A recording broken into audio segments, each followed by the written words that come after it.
الحمد لله رب العالمين والصلاة والسلام على سيد الأنبياء والمرسلين محمد وعلى آله وصحبه أجمعين أما بعد. قال الله عز وجل في القرآن المجيد والفرقان الحميد: أعوذ بالله من الشيطان الرجيم بسم الله الرحمن الرحيم وما أرسلناك إلا رحمة للعالمين صدق الله العظيم.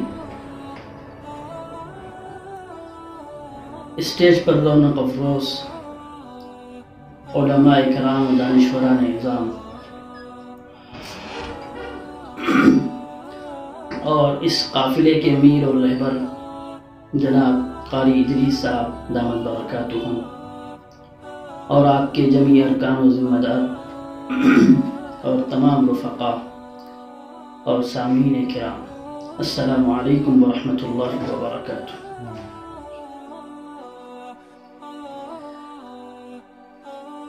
یہ بڑی خوش نصیبی اور مسرت کا موقع ہے کہ سیرت النبی صلی اللہ علیہ وسلم کے 19ویں اجلاس میں شرکت کا موقع حاصل ہو رہا ہے۔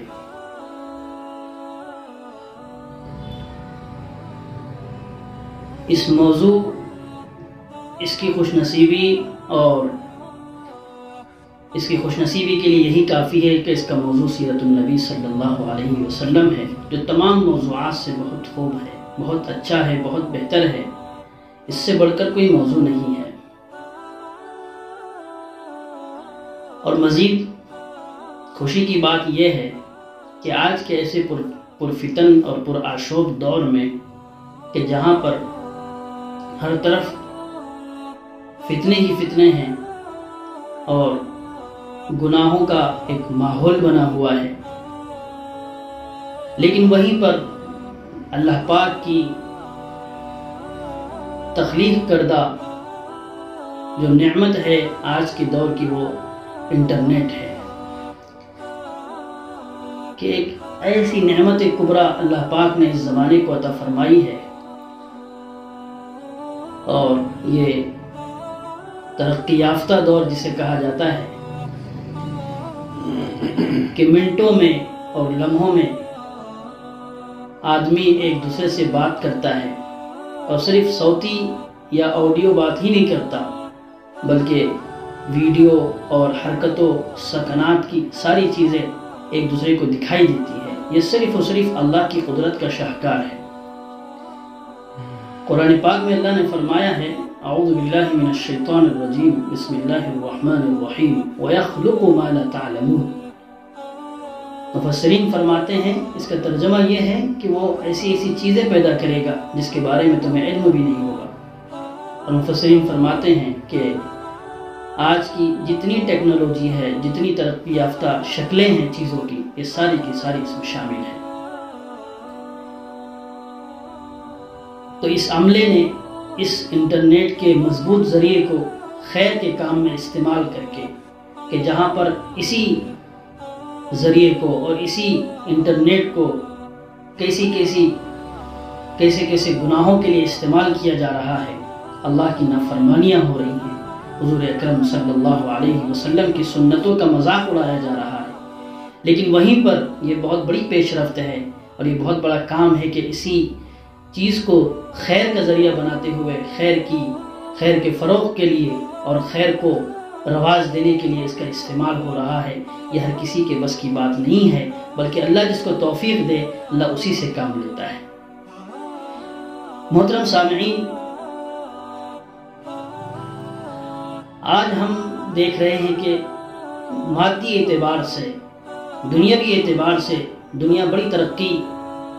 کی راہ پر گامزن ہے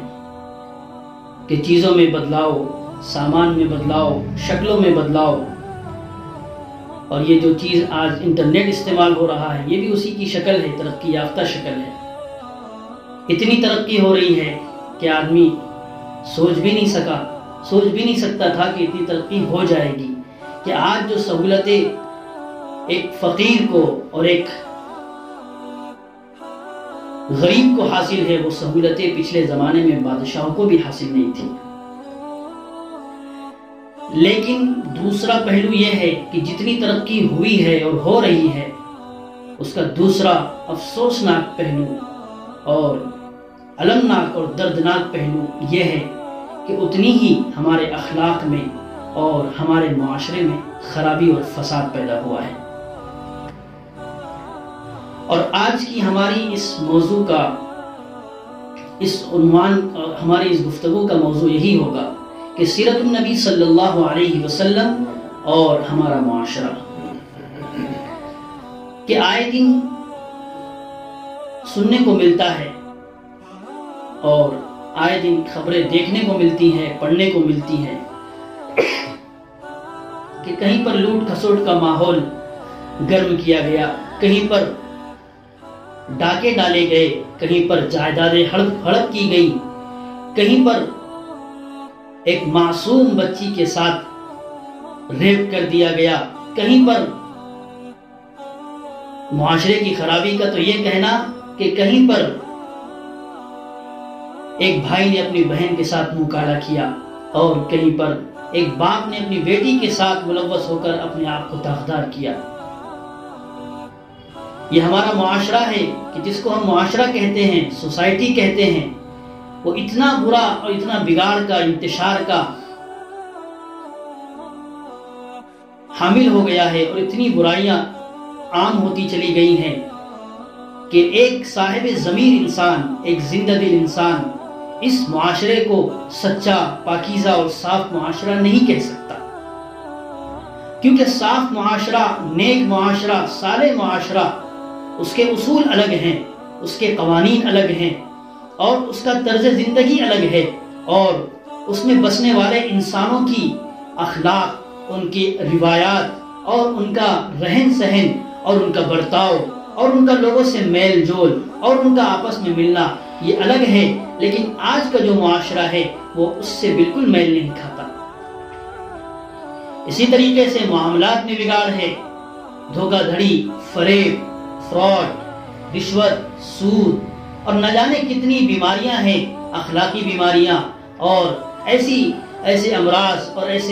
ایسی برائیاں ہیں جن کو اللہ پسند کرتا ہے اور نہ رسول اکرم صلی اللہ علیہ وسلم کی طریقوں سے وہ چیزیں میل کھاتی ہیں۔ دوسری طرف ہمارے نوجوان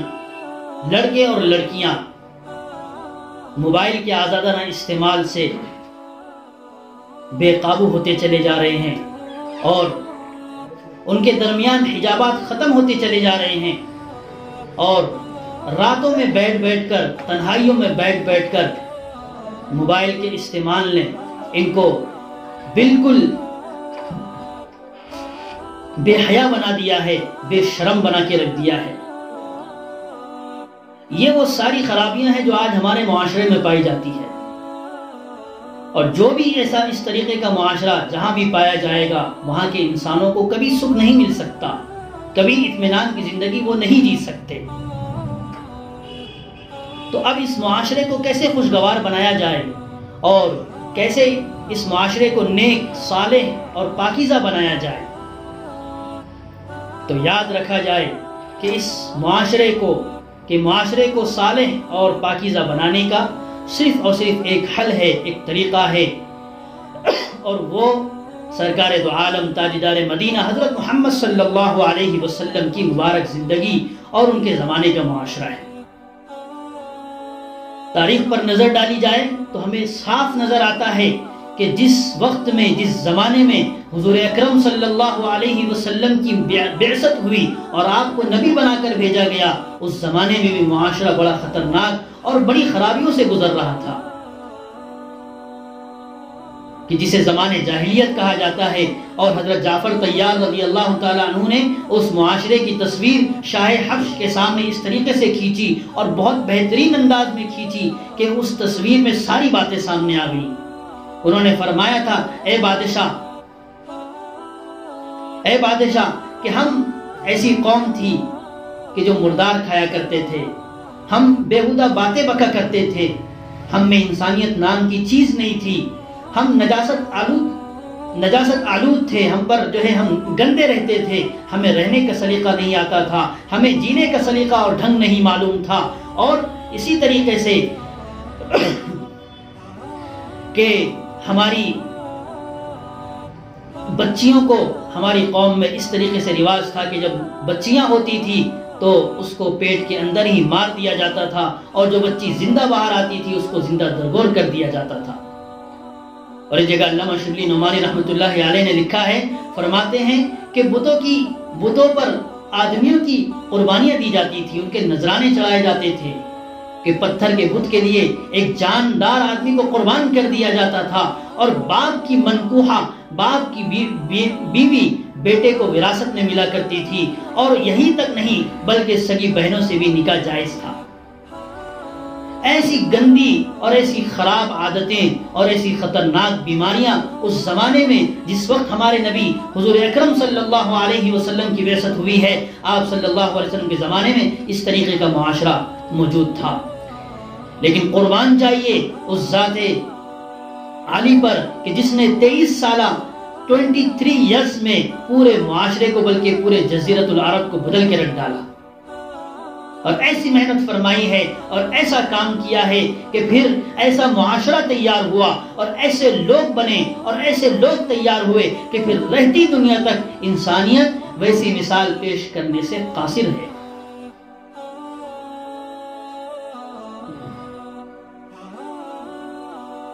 اب دیکھنا یہ چاہیے کہ معاشرہ جو حضور اکرم صلی اللہ علیہ وسلم کے زمانے میں پاکیزہ بنا، وہ کیسے بنا،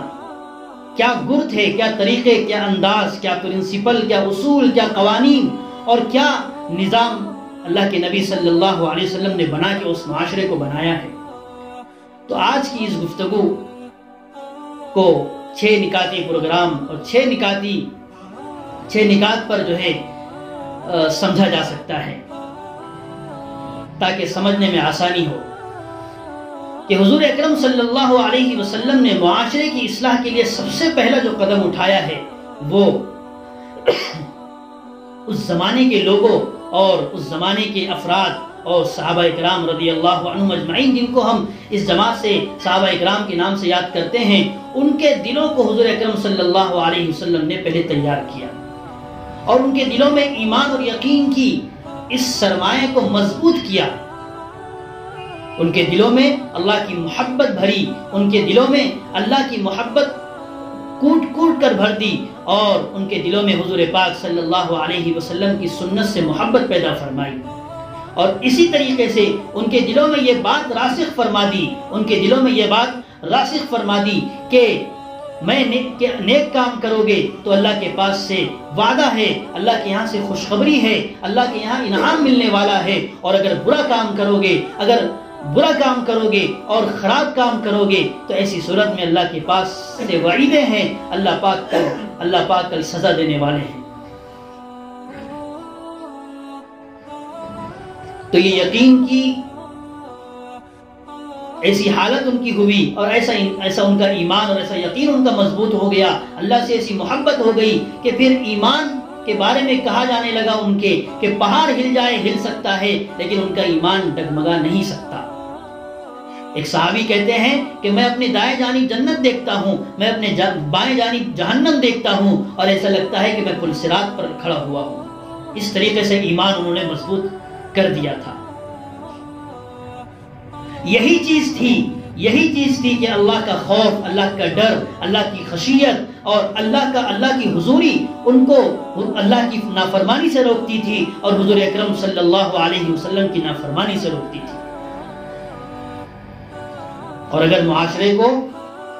نیک بنانا چاہتے ہو، معاشرے کو صالح بنانا چاہتے ہو، معاشرے کو پاکیزہ رکھنا چاہتے ہو، تو پھر ہمیں بھی یہ ضروری ہے کہ ہم بھی اپنے دلوں کے اندر اللہ کی محبت پیدا کریں، اپنے دلوں میں اللہ کا تقوی، اللہ کی خشیت، اللہ کا ڈر پیدا کرے، اور حضور اکرم صلی اللہ علیہ وسلم کی سنتوں سے محبت پیدا کرے۔ جب اس طریقے سے لوگ تیار ہوں گے، جب اس طریقے سے لوگوں کے دل بنیں گے، تو پھر وہ کبھی اللہ کے نافرمانی والے کام نہیں کریں گے، اور کبھی ایسے کام نہیں کریں گے جس سے معاشرے پر زد پڑے، جس سے معاشرے کو برا بلا کہا جا سکے، جس سے معاشرے کو خراب کہا جا سکے۔ تو حضور اکرم صلی اللہ علیہ وسلم نے سب سے پہلا کام یہ کیا.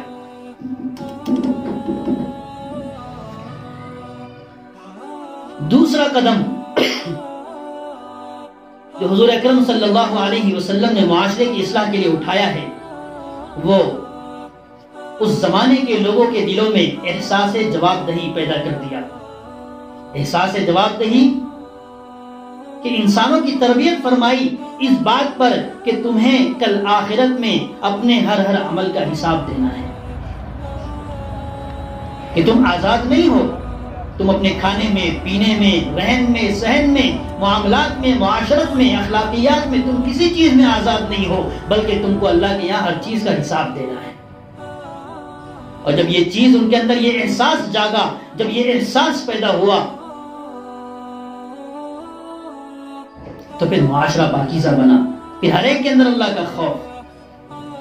اور کل قیامت میں اللہ پاک قرآن کریم میں فرماتے ہیں کہ کل قیامت میں ہر ایک کے سامنے اس کا نام اعمال رکھ دیا جائے گا. تو مجرم کہے گا اور انسان کہے گا ما لهذا الكتاب لا يغادر صغيرة ولا كبيرة الا احصاها. ارے اس کتاب کو، اس نام اعمال کو کیا ہو گیا کہ اس نے میرے ہر چھوٹے گناہ کو اور ہر بڑے گناہ کو ریکارڈ کر لیا اور ہر چیز کو اس نے محفوظ کر کے رکھ دیا ہے. ووجدوا ما عملوا حاضرا. اور انسان اپنے ہر کیے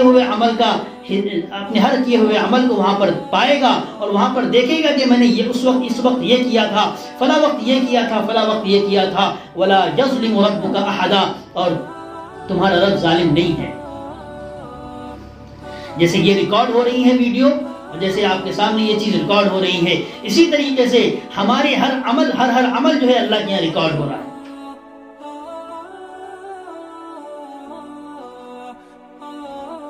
تو میرے محترم بزرگوں، دوستوں اور ناظرین کرام، کہ اللہ پاک کل قیامت میں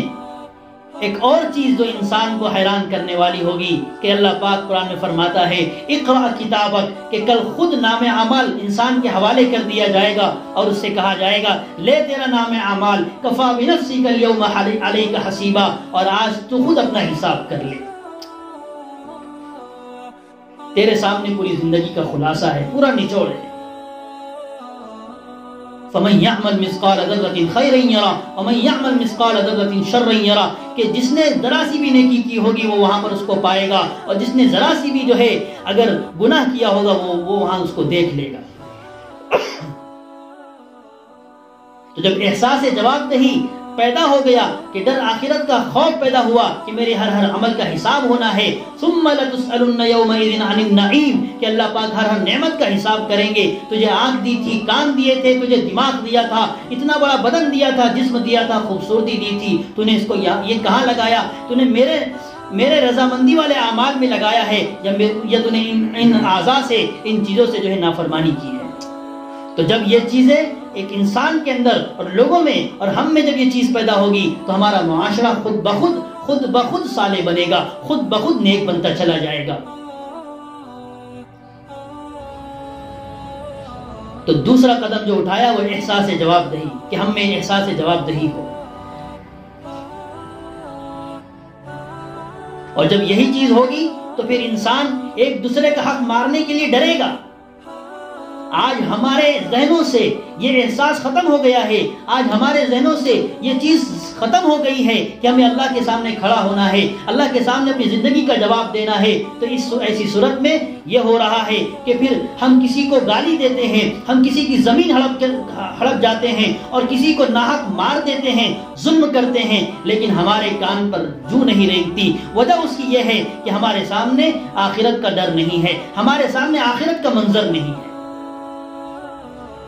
لیکن اگر ہمارے اندر احساس پیدا ہوگا تو پھر لوگ ایک دوسرے کا حق مارنے سے ڈریں گے، لوگ ایک دوسرے کا جو ہے ایک دوسرے پر ظلم کرنے سے ڈریں گے، لوگ ایک دوسرے کو جو ہے ناحق قتل کرنے سے ڈریں گے. لوگوں میں یہ احساس پیدا ہو گیا کہ وہ اللہ کے یہاں جواب دینے والے ہیں. پھر حضور اکرم صلی اللہ علیہ وسلم نے فرمایا بڑی ڈرنے کی بات ہے، بڑی ڈرنے کی چیز ہے کہ جو شخص کسی کا حق مار کے آیا ہوگا، کسی کو گالی دی ہوگی، کسی کو ستایا پریشان کیا ہوگا، تو پھر جس کو ستایا ہوگا، جس پر ظلم کیا ہوگا، ظلم کرنے والے کے سارے نیک اعمال اس کو دے دیے جائیں گے. اور اس کے سارے نیک اعمال اس کو دے دیے جائیں گے، اور اگر اس کے پاس نیک اعمال نہیں ہوں گے تو اس مظلوم کے سارے گناہ اس پر لاد دیے جائیں گے اور اس کو جنت میں ڈال دیا جائے گا۔ لیکن اگر احساس پیدا ہو جائے کہ آخرت میں اللہ کے یہاں جواب دینا ہے تو پھر ہر آدمی نیک کام کرنے کی کوشش کرے گا، اور جب نیک کام کرے گا کسی کو ستائے گا نہیں، کسی کو پریشان نہیں کرے گا، اور ہر ایک سے محبت سے ملے گا، تو یہ معاشرہ پاکیزہ بن جائے گا، یہ معاشرہ صالح بن جائے گا، ہماری سوسائٹی خوبصورت بنے گی، پھر ہر آدمی جو ہے خوشگوار زندگی گزار رہا ہوگا۔ تیسرا کام جو حضور اکرم صلی اللہ علیہ وسلم نے اس زمانے میں معاشرے کی اصلاح کے لیے کیا ہے، وہ یہ کیا تھا کہ آپس میں کلمے کی بنیاد پر ہر فرد کو ہر مسلمان کو بھائی بھائی قرار دے دیا تھا کہ کلمے کی بنیاد پر تم بھائی بھائی ہو۔ اللہ فرماتا ہے انما المؤمنون اخوہ، کہ مومن تمام کے تمام مومنین بھائی بھائی ہے، اور حضور اکرم صلی اللہ علیہ وسلم نے فرمایا المسلم اخو المسلم، کہ مسلمان کا بھائی ہے۔ کہ ہجرت جب ہوئی ہے، مدینے میں جب ہجرت ہوئی ہے تو اللہ کے نبی صلی اللہ علیہ وسلم نے انصار اور مہاجرین کے درمیان ایسا جوڑ کر کے رکھ دیا، ایسا ملاپ کر کے دکھا دیا کہ ہر انصار اور مہاجر کے درمیان ایسی محبت پیدا ہو گئی کہ وہ اپنا کھیت دینے کے لیے تیار ہو گیا، 2 بیوی والا 1 بیوی دینے کے لیے تیار ہو گیا، آدھی پراپرٹی دینے کے لیے تیار ہو گیا، گویا کہ آدھی جان تیری ہے آدھی جان میری ہے، ایسی محبت پیدا فرمائی۔ اور نبی نے فرمایا ہے کہ مسلمانوں کی مثال، کہ مسلمان ایسا ہوتا ہے ترى المؤمنین فی توادهم وتراحمهم وتعاطفهم كمثل الجسد الواحد اذا اشتكى منه عضو تداعى له سائر الجسد بالسهر والحمى، او كما قال علیہ الصلوۃ والسلام، کہ فرمایا نبی اکرم صلی اللہ علیہ وسلم نے کہ تم یکجٹ اور اتحاد کی مثال اگر مومنوں کی دیکھو گے تو ان کی آپسی محبت کیسی، آپسی تعاطف کیسا، اور آپسی ان کا جو ہے پیار کیسا ہے، تو فرمایا کہ ان کی آپسی محبت کی مثال پورے جسم کی طرح ہے کہ جسم میں اگر کہیں درد ہوتا ہے، کہیں تکلیف پہنچتی ہے جسم کے کسی حصے کو، تو جسم کے اس حصے کی تکلیف پر سارا بدن روتا ہے اور سارا بدن اس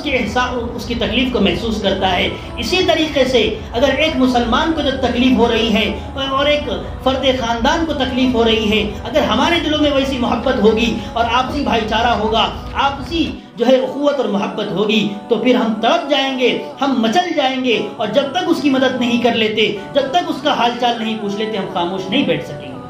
یہ اس وقت ہوگا جب ہمارے دلوں میں محبت ہوگی اور آپسی پیار ہوگا اور آپسی اخوت ہوگی، اور جب یہ چیز ہوگی کہ اللہ کے نبی صلی اللہ علیہ وسلم نے جس طریقے سے بنایا تھا اس زمانے میں معاشرے کو اور لوگوں کو، کہ ہر آدمی اپنے دوسرے بھائی کو بھائی سمجھتا تھا، پرایا نہیں سمجھتا تھا، غیر نہیں سمجھتا تھا۔ جب ہم ایک دوسرے کو پرایا نہیں سمجھیں گے بلکہ اپنا سمجھیں گے تو پھر ساری محبتیں واپس آئیں گی، سارا بغض ختم ہوگا، حسد ختم ہوگا، کینہ ختم ہوگا، غیبت ختم ہوگی، چغل خوری ختم ہوگی، اور آپ ایک دوسرے کے خلاف جو سازشیں رچی جاتی ہیں وہ سب کی سب ختم ہو جائیں گی، صرف اور صرف اس بات پر کہ ہم نے آپسی محبت کا جو ہے ٹھان لیا ہے کہ ہم آپس میں بھائی بھائی ہیں۔ اگر ہم اپنے معاشرے کو صالح بنانا چاہتے ہیں، اگر ہم اپنے معاشرے کو نیک بنانا چاہتے ہیں، پاکیزہ بنانا چاہتے ہیں، تو ہمیں ایک دوسرے کے تئیں محبت پیدا کرنا ہوگا، ایک دوسرے کے اندر میں جو ہے آپسی محبت رکھنا ہوگا، اخوت رکھنا ہوگا، تبھی جا کر کے آپسی محبت بڑھے گی اور عداوتیں ختم ہوں گی اور کدورتیں ختم ہوں گی اور دل صاف ہوں گے اور معاشرہ پاکیزہ ہوتا چلا جائے گا۔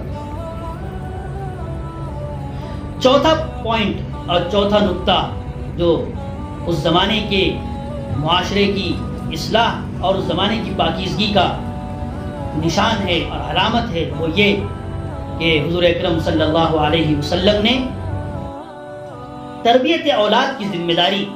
پر تاکید فرمائی ہے، اور اس کی ذمہ داری براہ راست ماں باپ پر عائد ہوتی ہے، ماں باپ پر، کیونکہ بچہ اور بچے جو ہے یہی بچوں ہی سے معاشرہ بنتا ہے، اور آج کے بچے کل کو خاندان کے بڑے بن جاتے ہیں۔ اور اتنی تاکید فرمائی ہے اگر ہم شروع سے دیکھیں کہ حضور اکرم صلی اللہ علیہ وسلم اور شریعت ہمیں یہ حکم دیتی ہے کہ جب رشتہ دیکھنے جاؤ تو ایسی لڑکی کو پسند کرو جو نیک ہو، صالح ہو، تاکہ اس سے جو اولاد آئے گی وہ بھی نیک صالح ہوگی۔ اور اس کے بعد فرمایا خیر متاع الدنیا المرأۃ الصالحہ، کہ دنیا کی سب سے بہترین اور سب سے بہترین چیز وہ نیک عورت ہے۔ پھر فرمایا جب شادی ہو جائے اور میاں بیوی کے ملاپ کا وقت ہو تو دعا پڑھنے کا حکم کیا گیا ہے، تاکہ ان کے دعا پڑھنے سے ان کے آنے والی نسل اور ان کے آنے والا بچہ شیطانی اثرات سے محفوظ ہو جائے۔ تیسری ذمہ داری بچوں کے بارے میں یہ بتائی گئی ہے کہ جب بچہ پیدا ہو جائے تو اب تمہاری ذمہ داری ہے کہ تم بچے کے کان میں ایک کان میں اذان اور ایک کان میں اقامت دو، تاکہ شروع ہی سے اس کے دل و دماغ میں اللہ کی بڑائی رچ بس جائے۔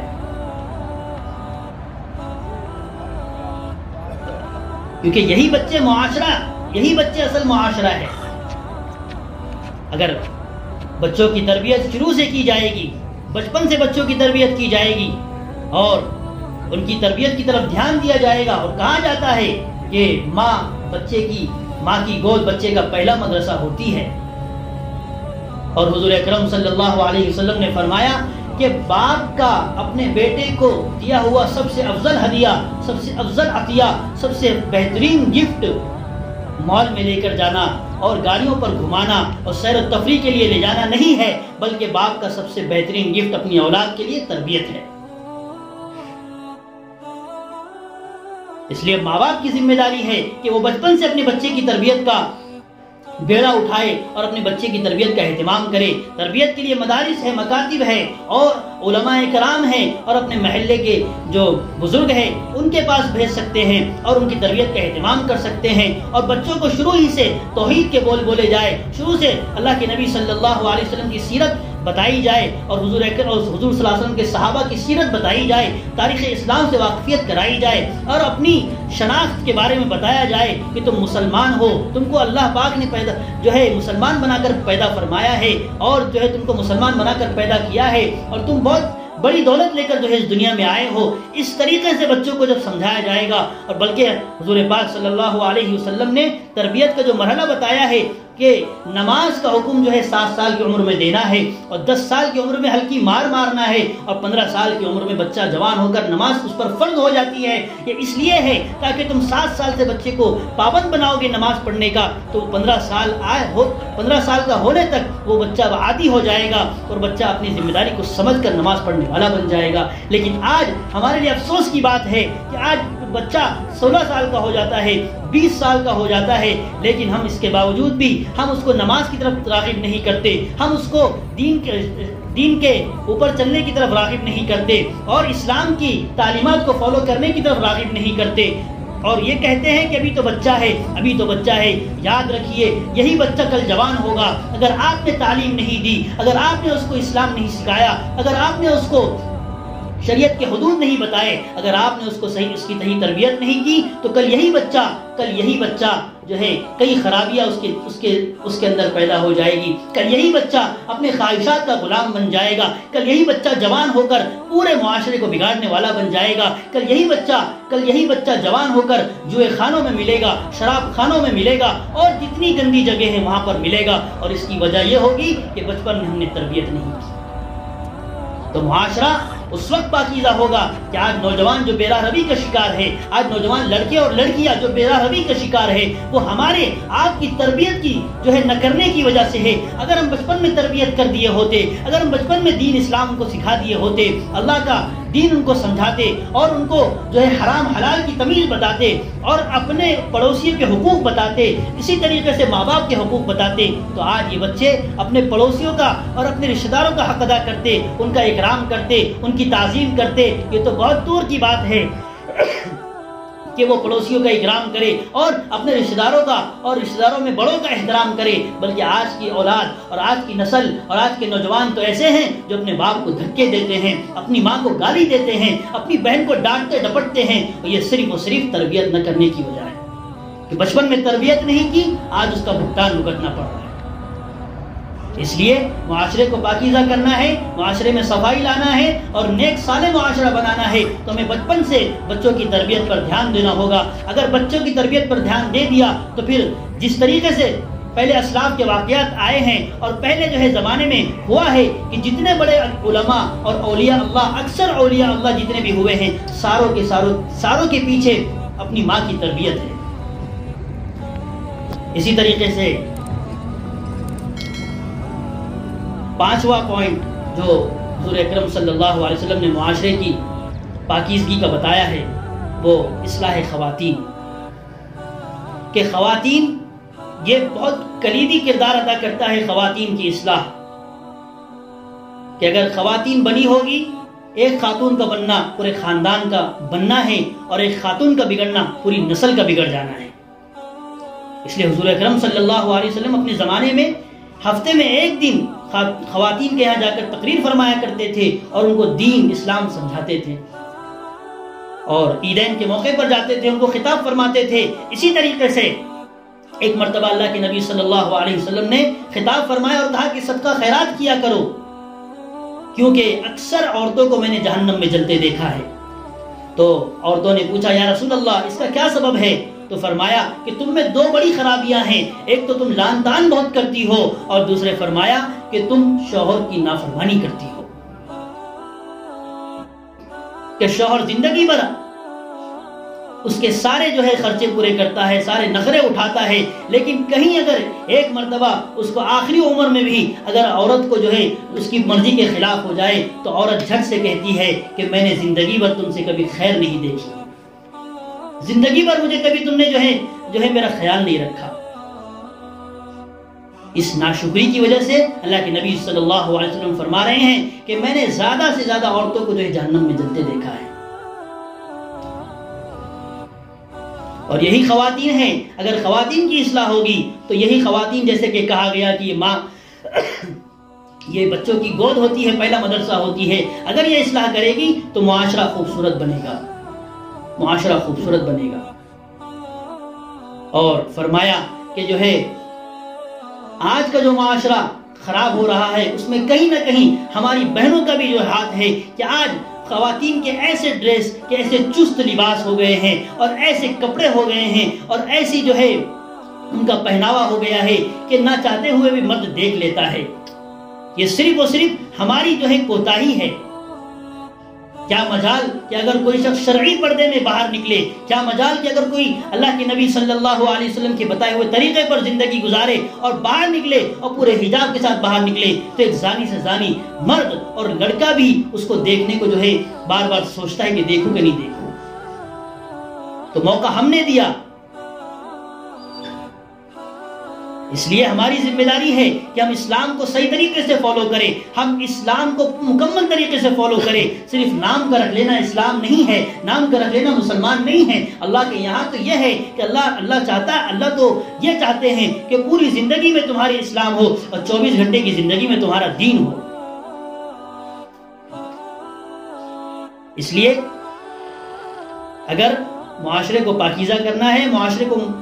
جو ہے نیک بنانا ہے، صالح بنانا ہے، تو ہمیں اپنی طرف سے پیش رفت کرنی ہوگی، اور ہمیں اپنی طرف سے جو ہے معاشرے کو خوشگوار بنانے کے لیے جو ہے اپنی طرف سے کوشش کرنی ہوگی۔ اور آخری جو پہلو ہے، آخری جو نقطہ ہے، جو پوائنٹ ہے، وہ حضور اکرم صلی اللہ علیہ وسلم نے فرمایا کہ کسب حلال، حلال روزی، حلال روزی یہ بہت فرمایا کہ معاشرے، جس معاشرے میں حرام کھانے کے عادی لوگ ہوں، جس معاشرے میں حرام کھانے کے عادی لوگ ہوں، وہ معاشرہ کبھی صالح نہیں بن سکتا، اس معاشرے میں کبھی اچھائی نہیں آ سکتی، پھر نحوست ہی نحوست ہوگی اور اللہ کے عذاب ہی عذاب ہوں گے۔ اسی لیے رسولوں سے اللہ پاک نے فرمایا یا ایھا الرسل کلوا من الطیبات واعملوا صالحا، اے رسولو پاکیزہ چیزیں کھاؤ اور نیک عمل کرو۔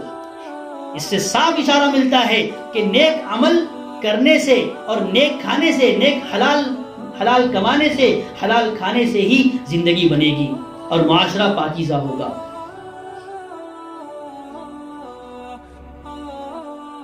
تو رسولوں کو تاکید کی گئی ہے، اور اگر ہم اوپر کے سارے اصولوں کو، سارے نکات کو، سارے پوائنٹس کو بھی اگر ہم اپنی معاشرے کے اصلاح کے لیے استعمال کریں، لیکن آخری جو پوائنٹ ہے اگر ہم اس کو بھول کر جو ہے اپنے اصلاح کی کوشش کریں، تب بھی ہماری کوششیں رائگاں اور ناکام ہوں گی، کیونکہ اکل حلال کا انسان کے لیے برکت میں اور انسان کی زندگی کے خوشگوار ہونے میں بڑا رول ہے، بڑا کردار ہے۔ اسی لیے نبی نے فرمایا کہ اگر کسی کا کھانا حرام ہے اور کسی کا جو ہے پہننا حرام ہے اور کسی کا جو ہے پینا حرام ہے اور اس کے بعد وہ اللہ سے دعا کرتا ہے اور دعا نہیں کرتا بلکہ رو رو کر گڑ گڑا کر دعا کرتا ہے تو نبی فرماتے ہیں کہ اس کی دعا کبھی قبول نہیں ہوگی، کیونکہ اس کے پیٹ میں حرام مال گیا ہے، اور حرام مال کھانے والے لوگ اور ان کا معاشرہ کبھی صالح نہیں بن سکتا۔ اس لیے یہ چند نکات اور یہ بنیادی نکات ہے، بنیادی پوائنٹس ہے کہ جن کو اگر سامنے رکھ کر معاشرے کو پاکیزہ بنانے کی کوشش کی جائے اور معاشرے کی اصلاح کرنے کا کام کیا جائے تو اللہ کی ذات سے امید ہے کہ ہمارا معاشرہ بھی ویسا بنے گا جیسا مدینے کے لوگوں کا معاشرہ تھا اور صحابہ اکرام رضی اللہ عنہم اجمعین کا معاشرہ تھا، کہ جہاں پر لوگ ایک دوسرے کو محبت کی نگاہ سے دیکھتے تھے، کہ جہاں پر بیٹیوں کا احترام ہوتا تھا، جہاں پر عورتوں کو تقدس اور پاکیزہ نگاہوں سے دیکھا جاتا تھا، جہاں پر تجارت میں دھوکہ دھڑی نہیں تھی، فریب نہیں تھا، جہاں پر جو ہے رشوت اور سود خوری نہیں تھی، اور جہاں پر جو ہے بڑوں کا احترام ہوتا تھا، چھوٹوں کی عزت ہوتی تھی، علماء کی قدر ہوتی تھی اور اپنے دانشوران کی قدر ہوتی تھی، اور جہاں پر اللہ کے احکامات کو بجائے جو ہے اللہ کے احکامات پر عمل کیا جاتا تھا، اللہ کے دین کو پرائرٹی دی جاتی تھی اور اس کو مقدم رکھا جاتا تھا، یہ ساری چیزیں جب ہمارے اندر آئیں گی تو ہمارا معاشرہ بھی پاکیزہ ہوگا، ہماری سوسائٹی بھی پاکیزہ ہوگی، پھر کسی سے کہنے کی ضرورت نہیں پڑے گی، پھر رونے دھونے کی ضرورت نہیں پڑے گی، بلکہ ہم سب لوگ بہت خوشی سے زندگی گزار رہے ہوں گے۔ لیکن شرط ہے کہ ہم اپنے معاشرے کے لیے وہی اصول اپنائیں، وہی طریقے اپنائیں جو ہمیں سیرت النبی صلی اللہ علیہ وسلم سے ملتے ہیں اور آپ کے صحابہ کے زمانے سے ملتے ہیں اور آپ کے جو ہے نقش قدم پر چلنے والے لوگوں کے معاشرے سے ملتے ہیں۔ اللہ تعالیٰ سے دعا ہے کہ اللہ پاک ہم سب کو کہی ہوئی باتوں پر عمل کی توفیق نصیب فرمائے۔ وآخر دعوانا ان الحمد للہ رب العالمین۔